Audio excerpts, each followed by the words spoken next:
আমি স্বাধীনতা যুদ্ধ দেখিনি, কিন্তু কিন্তু এখনো যখন 5ই আগস্টের আগে ফ্যাসিস্ট আওয়ামী সরকারের যে হত্যাকাণ্ডগুলি দেখেছি, তাতে এখনো আমার গা শিউরে ওঠে।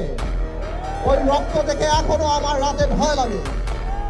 ভাইয়ারা আমার, আগের প্রজন্মের সমালোচনায় আমি যাব না, তারপরও আমি বিশ্বাস করি তাদের আত্মত্যাগ আমাদের আত্মত্যাগের চেয়ে অনেক বেশি। তাদের আত্মত্যাগের কারণেই আজকে আমি আমার সন্তানকে বলতে পারি যে বাবা, আজকে এই তোমার দেশ, এটা হলো বাংলাদেশ, এই আমার দেশ, এই আমার মানচিত্র।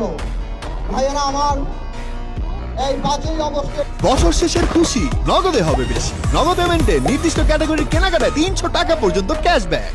পরে আমি 5ই আগস্টকে মুক্তিযুদ্ধের সাথে তুলনা করি না, তবে আমি মুক্তির আন্দোলনের সাথে যদিও তুলনা করি। আমাদের নতুন করে ভাবতে হবে।